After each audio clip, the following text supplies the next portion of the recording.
In your statement to the General Council, you said that without a common purpose, the World Trade Organization is lost and that it needs political leadership. What kind of leader would you be? I would be a leader who would use the power of persuasion to mobilize the common purpose. Again, just to recall the common purpose. Why are we here in the WTO? It's not an objective in itself.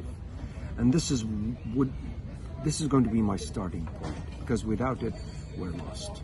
We're in the same boat, as I said, but we're not rowing in the same direction.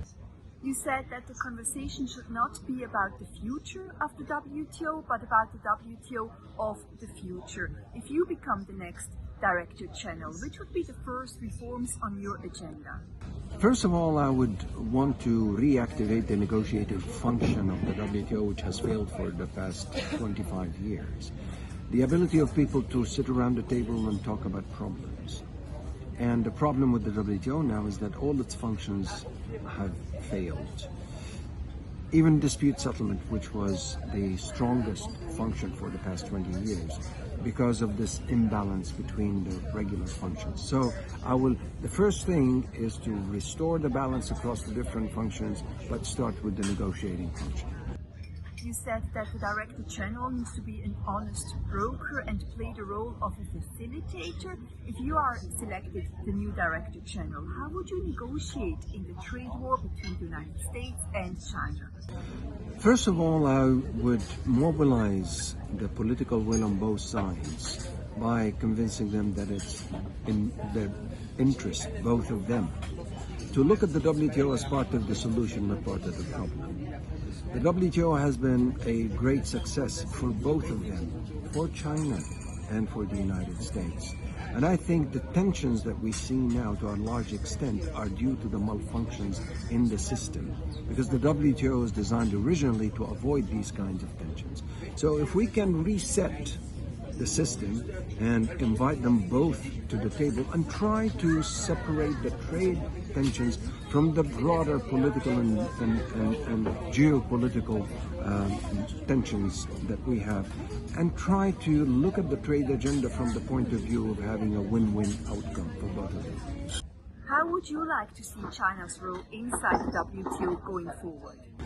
I think all countries need to change their role in the WTO by being more proactive, more open-minded.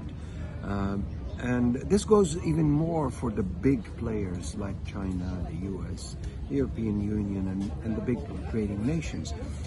And here I would say, by open-minded, I mean that we should, as I always said, not worry about the future of this WTO, because it needs adjustment, but think more about the WTO of the future, which might look a bit different from this WTO.